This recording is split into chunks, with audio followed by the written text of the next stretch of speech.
Sebelum kita menyaksikan tayangan kisah Tanah Jawa, jangan lupa untuk menyaksikan ekspedisi kami yang berjudul Tinta Putih Company. Hanya ada di tiket.com. Tidak hanya membicarakan tentang cerita mistis saja, tetapi Tinta Putih Company juga akan memberikan sudut pandang kita bagaimana menyikapi tentang sejarah yang selama ini disalahartikan. Dan jika kebenaran dari sejarah tersebut dapat membangkitkan rasa nasionalisme kita, apakah perlu kita dijajah lagi?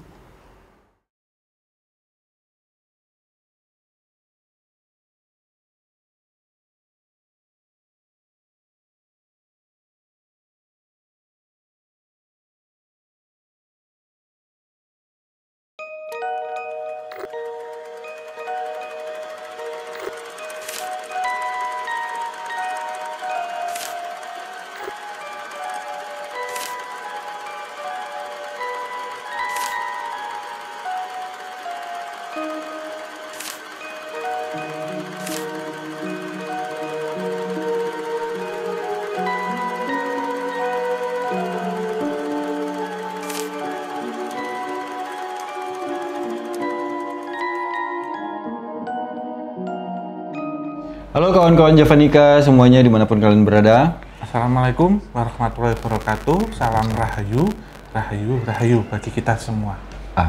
Kembali lagi kita di obrolan santai. Kali ini bersama Om Hao. Karena sebelumnya kita udah sempet ngobrol-ngobrol nih Om sama ojek online. Terus ada beberapa yang mengenai tentang makhluk gaib ini yang menumpangi kendaraan atau mobil seperti itu. Nah, aku pengen langsung nih nanyain sama Om Hao. Om, sebenarnya ini apa sih? Ini benar makhluk gaib yang menumpangi ojek online itu atau kayak di mobil kita gitu biasanya? Oh iya, ini sebenarnya cerita ini juga sudah sangat-sangat klasik ya Mas ya. Kan kalau kita lihat itu di era kolonial sebenarnya sudah ada. Di mana makhluk astral yang menggunakan sarana transportasi publik yang ada di dunia manusia itu dimanfaatkan oleh mereka. Salah satunya ini kalau kita lihat secara kajian sejarah dulu ya, memang waktu itu untuk pembangunan jalan kereta api sendiri memang dipergunakan untuk salah satunya pengangkutan makhluk astral waktu era kolonial, salah satunya itu. Terus juga hadir beberapa moda-moda transportasi itu berbasis gaib gitu. Iya, yang tidak terlihat. Ya, jadi analisis moda transportasi berbasis gaib. Berbasis gaib, itu jadi judul. Tugas akhir itu. Bisa jadi judul tugas akhir. Contohnya kan ada kereta gaib, Mas. Itu pernah. Bis gaib, ya kan? Iya. Yang sering kita dengar kan selama ini bis gaib itu. Kemudian taksi, ada juga yang ngetem di mana, kemudian dinaikin sosok astral, setelah nanti sampai di daerah mana ngilang. Iya, benar. Gitu. Jadi jauh sebelum beberapa moda-moda transportasi berbasis online ada, itu sebenarnya offline sudah ada, Mas. Dari dulu udah ada? Ya, dari dulu sudah ada, karena memang kalau kita lihat energi yang dipancarkan dari makhluk astral sendiri itu tidak terikat oleh ruang dan waktu. Jadi mereka bisa berpindah tanpa ada dimensi sebenarnya. Tetapi pertanyaannya mengapa kok mereka kemudian menggunakan moda transportasi fisik umum, gitu, manusia fisik? Karena di sini sebenarnya energi itu masuk, nebeng, gitu, melekat, mengisi di situ. Bukan tujuannya selain memang untuk berpindah, di situ juga mengisi, Mas. Mengisi, karena kalau kita lihat beberapa transportasi yang jalan malam itu tidak semuanya terisi penuh kan, masih ada beberapa bangku-bangku kita lihat di situ. Itu diisi oleh mereka. Nah, bener Om, itu jadi cerita juga yang paling umum seperti yang pernah kita bahas kemarin itu fenomena tentang sosok hantu Aisyah. Iya. Tiba-tiba yang namanya Aisyah jadi merasa semua nih Om. Iya.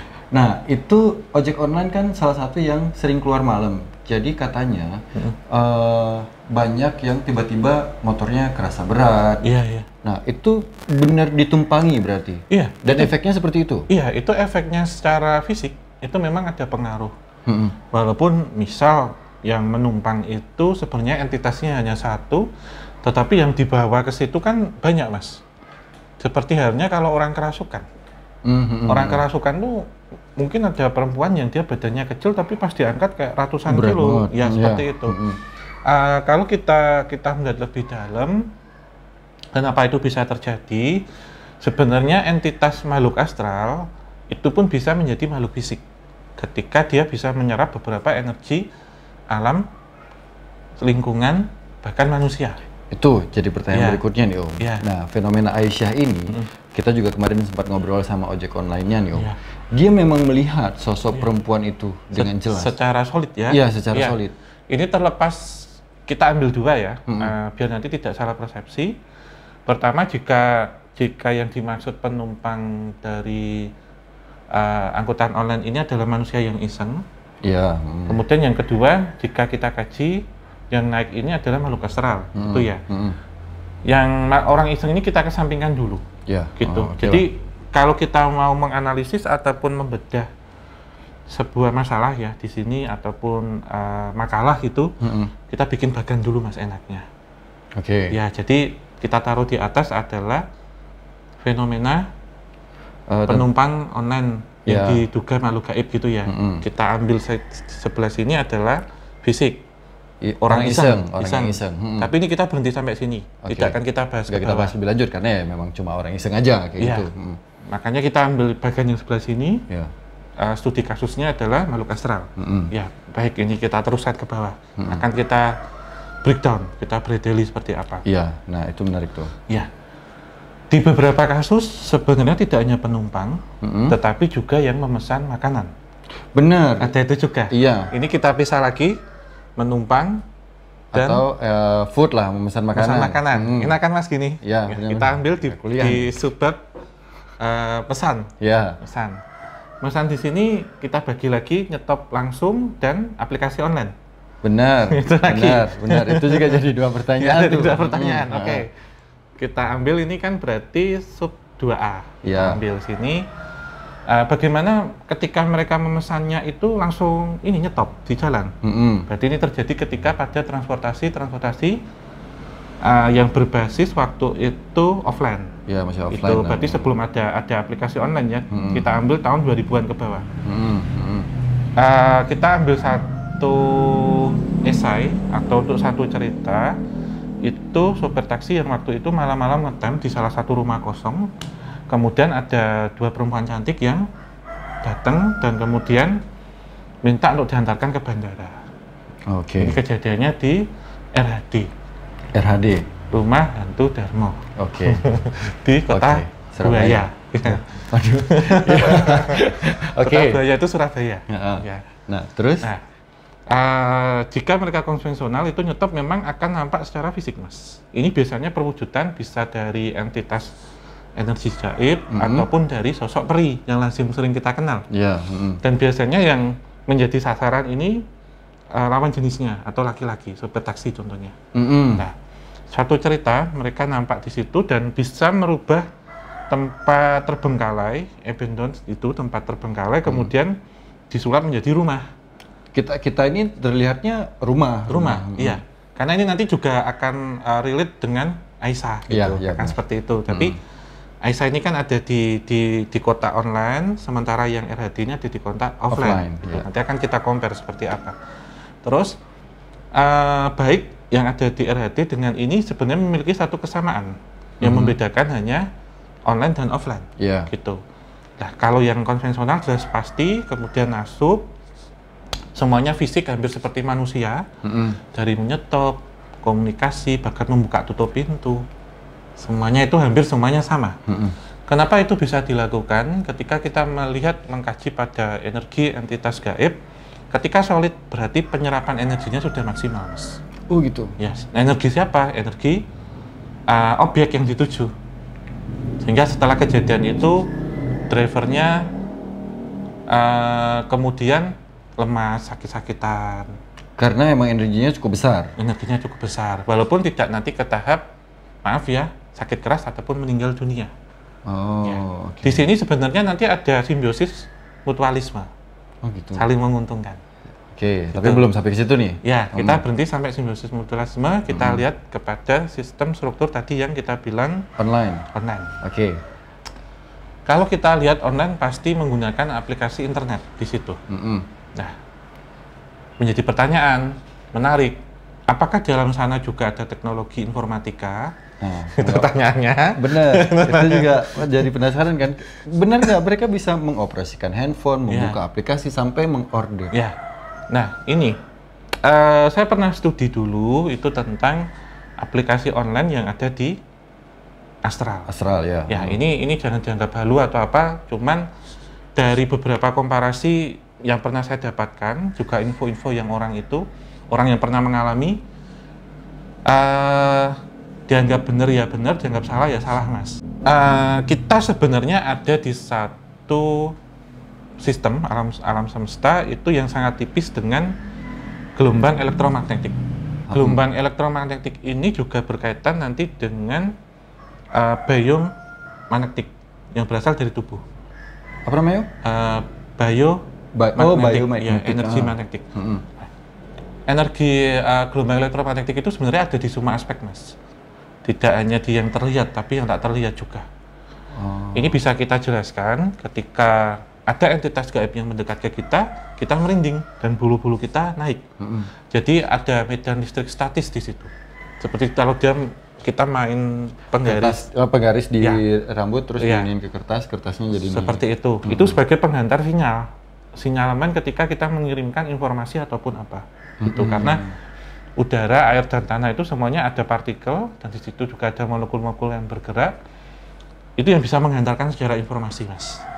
Oh, oke. Asumsi pertama di sana memang ada aplikasi informatika secara sistem informasi.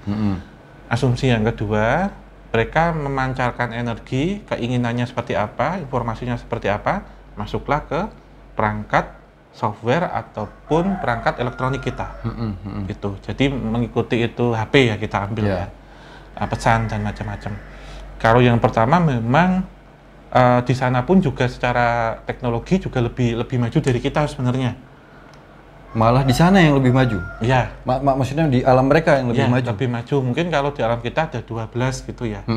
OS apa gitu. Sana mungkin OS-nya ada 30 atau apa gitu, Mas. Wah, kacau. Oke. Ya, karena ini bisa kita lihat ketika kita melihat sampling itu dari kota-kota gaib. Oh iya, itu Om Ho sering juga nyeritain bahwa kota gaib itu kalau misalnya dilihat secara tak kasat mata, itu benar-benar mewah banget dan metropolitan banget jauh lebih maju. Lebih maju seperti itu. Jadi mereka bisa akan nanti mengirimkan informasi ke kita, sehingga ada beberapa informasi seperti pesanan, informasi pesan yang tidak kita tahu, miss call, grup-grup seperti apa gitu, teror-teror seperti apa itu memang ada seperti itu dan bahkan ini bisa diaplikasikan atau dipergunakan fungsinya untuk hipnotis. Jadi menggunakan entitas seperti itu. Yang kedua, itu berdasarkan informasi yang mereka inginkan ya. Itu bisa, Mas. Ketika ada entitas gaib yang mendekat, mereka memancarkan sinyal masuk ke HP. Itu bisa. Lewat aplikasi itu bisa. Jadi kalau saya tangkap, yang pertama itu bisa kita sampling itu biasanya peri yang melakukan seperti itu. Yang kedua ini biasanya entitas gaib yang menyerupakan diri. Nah, untuk seperti tadi di RHD dan juga di Aisyah, saya lebih condong ke nomor 2. Yang menyerupakan diri. Dan menurut saya semuanya ini tidak negatif tapi positif. Ketika terjadi simbiosis mutualisme, walaupun yang dibayar itu uang daun ataupun uang kertas, koran, itu sebenarnya ngerejekani, Mas, kata orang dulu. Membawa rezeki. Ya, Yun Sewu kalau disampaikan tuh benernya pesugihan putih. Oh gitu. Ya, jadi sebagai tanda terima kasih gitu. Oh, karena sudah mengantarkan. Ya. Kalau jadi yang membawa itu sebenarnya doanya, Mas. Karena doa dari entitas apapun itu, jika berdoa baik, alam semesta dan Tuhan Yang Maha Kuasa akan mendengar. Rezekinya itu nggak tahu ngalirnya dari mana. Oh, gitu. Makanya. Sebenarnya kalau kita melihat tuh pesugihan itu kan membuat sesuatu menjadi kaya ya, secara duniawi. Tetapi yang konotasi negatif yang sering kita dengar selama ini itu pakai tumbal dan perewangan. Padahal kalau kita ngomong pesugihan gampangannya itu ya memberikan kelancaran rezeki ke kita. Kan tujuannya buat sugih kaya gitu, apapun itu ya. Terus kalau kita kembali ke materi yang tadi tentang itu gitu ya, tentang yang penumpangnya itu tidak hanya terjadi pada sarana transportasi, tapi orang jualan seperti jualan makanan juga bisa. Jadi kayak pedagang bakso keliling yang waktu itu diundang beli di salah satu seperti perumahan, tapi kok pas bangun pagi di tengah kuburan. Dan nanti setelah 1 minggu, ya walaupun orangnya sakit, setelah 1 minggu laris usahanya. Jadi bertambah rezeki. Tambah rezeki. Sebenarnya kenapa kok menggunakan uang itu, Mas? Itu sebenarnya hanya kiasan. Hanya sebenarnya untuk masuk alam bawah sadar kita. Tapi sebentar Om, aku potong dikit. Iya. Ini pertanyaan singkat aja. Yang pada saat itu aku pernah baca ceritanya, dia melihat, ojek online itu melihat bahwa itu duit beneran. Tapi setelah dimasukin ke kantong, itu memang berubah berarti? Berubah, iya. Perwujudan, sama seperti sosoknya itu? Iya, itu sebenarnya hanya manifestasi, membayarkan gitu. Dan perubahan dari bentuk itu, uang yang berupa daun itu sebenarnya itu ngejekeni, Mas. Bisa menjadi tanda kutip jimat sebenarnya. Waduh, karena di sini atau enggak nih? Ya, karena di sini sifatnya kan dikasih tanpa kita meminta, dan kita tidak salah ketika kita membantu semua makhluk apapun itu, nggak terbatas hanya manusia. Ya, maksudnya misal ada meong, ada guguk, ini aja dikasih makan, kita kan sudah bantu ya. Dan ini kalau makhluk astral pun sama, karena terkadang mereka juga perlu untuk berpindah tempat. Bahkan ada satu cerita unik ini, Mas, di kota sebelah ya. Waktu itu ada yang seorang perempuan yang meninggal, itu pesan martabak. Orangnya udah pesan. Dan waktu diantarkan ke rumah, yang nerima ibunya. Lah Masnya yang antar makanan ini tanya, Mbak ini kemana Bu? Pesan berapa bungkus gitu. Loh, ini saya baru tahlilan hari ke-7. Jadi yang pesan tuh ternyata yang ditahlili, Mas, buat tahlilannya. Iya, benar. Nah, terus dicek di HP-nya, HP-nya masih ada, masih aktif. Itu di kamarnya sampai meninggal tuh nggak pernah ada yang pegang. Nah, ternyata pas dicek memang order di situ. Lewat HP-nya. Lewat HP-nya masih aktif. Lah, ternyata memang kalau kita lihat sebelum 40 hari itu biasanya korinnya masih ada di rumah memang, Mas. Jadi memang ada rekaman secara residual energi dan juga ada rekaman secara residual memori. Yang itu kemudian mempengaruhi beberapa alat-alat aplikasi online ataupun informatika, sistem informatika untuk bekerja. Gitu. Karena kalau kita melihat transfer dan kita melihat kekuatan wifi atau apa itu kan sebenarnya tak kasat mata, Mas, semua nggak bisa kita lihat. Nah, mereka juga bisa menggunakan kekuatan pikiran itu untuk menjalankan itu. Menjalankan itu berarti memang melalui kekuatan dari mereka yang memang sebenarnya kita tidak bisa melihat. Om, aku pengen balik sedikit. Tentang Om Ho nyebutin bahwa ini merejekeni. Atau ya pesugihan putih. Terus lantas, apakah misalnya nih tiba-tiba setelah kita cerita kayak gini, ojek online jadi apa? Ngetemnya di dekat kuburan biar dapat order dari mereka, atau misalnya tukang bakso jadi jualan di daerah kuburan. Bukan seperti itu kan sebenarnya. Kalau diniatkan seperti itu. Diniatkan tidak bisa, Mas, karena ini pilihan rezeki yang jatuh sebenarnya. Nggak bisa. Justru kalau diniatkan malah maaf ya, karena niatnya seperti itu malah nggak dapatnya seperti itu. Jadi sebenarnya kalau kita mencari rezeki itu kita harus kerja keras, jujur dan ikhlas sebenarnya. Itu kan berarti kita nggak ikhlas, Mas. Jadi nggak bisa, rezeki itu nggak akan datang. Ya karena sifat dari rezeki sendiri itu kan tak terduga kapan itu datang. Tapi ketika orang ikhlas dengan apapun, baik ikhlas menerima dan ikhlas kehilangan, gantinya akan seperti itu. Dan kita nggak tahu seperti apa. Sebenarnya nggak harus dengan makhluk astral. Katakanlah misalkan pas jalan, pas lagi bawa kendaraan, ada orang yang butuh bantuan kita, itu juga bisa ngejekeni. Contohnya seperti itu. Karena konsepnya kan semua makhluk, Mas. Iya benar. Konsepnya semua makhluk. Dan juga porsi yang kita terima itu yang pas gitu. Maksudnya ketika kita order 20.000, ya dibayar 20.000 misalkan, walaupun nanti dikasih lebih itu kan bonus, tapi kita tidak mengharapkan dikasih lebih. Gitu, contohnya gitu. Terus sebenarnya kayak gini fenomenanya banyak sih Mas. Banyak Iya, banyak banget. Dan kalau saya lihat ya sosok beliau ini, sosok Aisyah ini sendiri sebenarnya sangat positif. Bahkan pembicaraan kita seperti ini beliau hadir sekarang di sebelah sana. Ya model mbak-mbak masih mahasiswi lah, itu usia berapa? 22 sampai 25 gitu. Ini jujur pas Om Hao tiba-tiba bilang beliau hadir, aku langsung sedikit merinding. Iya. Om, aku sedikit Om, nggak semua orang berani. Artinya kayak gini, kayak kemarin aku ngobrol sama Mas Niko, masih muda dan segala macam. Termasuk mungkin aku sendiri pada saat katakanlah kita ojek online gitu, sedang membawa penumpang dan dia merasa, aduh ini kayaknya merinding apa sesuatu nggak enak. Akhirnya menyadari bahwa sepertinya ini ada yang salah dengan penumpangnya. Bukan ada yang salah, maksudku ada yang beda. Ada yang nggak ya tidak biasa. Gitu, ya. Nah, apa sih yang seharusnya, apa sih yang bisa kita lakukan gitu? Ya, ketika nanti kita merasakan itu di awal sebenarnya itu wajar Mas. Karena memang ada perbedaan antara bioelektromagnetik tadi. Karena tubuh kita ini kan luar biasa ya, punya ketahanan ataupun kekebalan baik secara kesehatan, medis ataupun non medis. Itu non medis salah satunya. Tapi nanti lama-lama frekuensinya nyambung. Yang penting kuncinya satu, apapun itu kita harus tenang.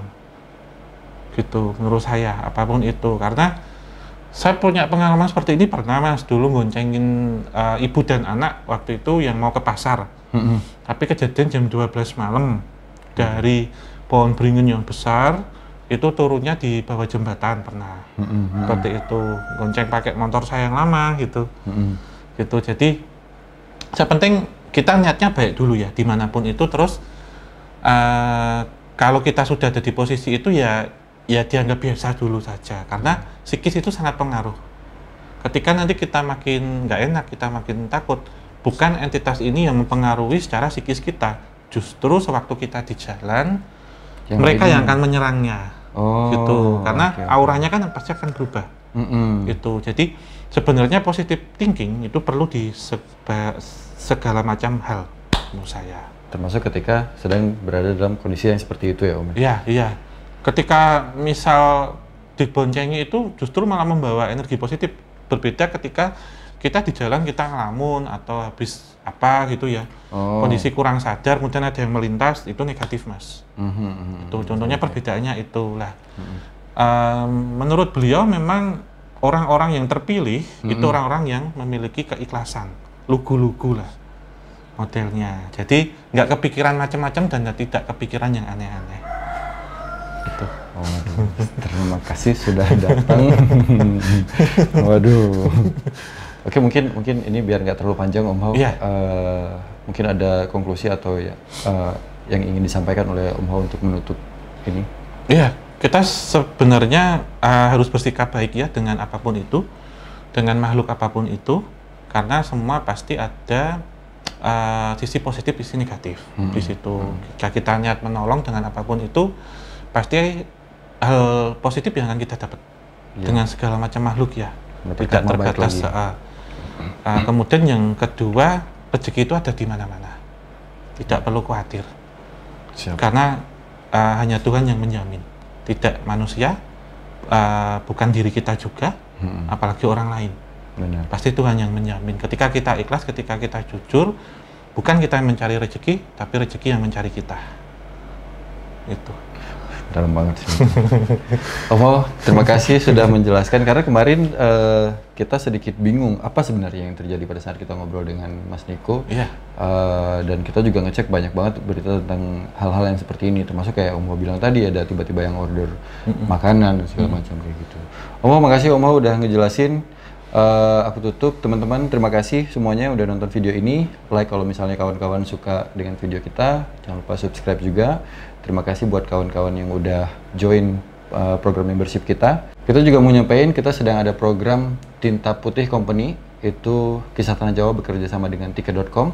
Teman-teman bisa cek link untuk pembelian tiketnya, ada di cantumin linknya di kolom deskripsi. Terima kasih buat kawan-kawan semuanya. Om, terima kasih. Mungkin karena ada Om Hao, minta ditutup sama Om Hao. Om, silakan Om, ditutup. Ya. Akhir kata, Wabila taufik wal hidayah. Wassalamualaikum warahmatullahi wabarakatuh. Mugia tansah pinaringan rahayu sagung dumadi.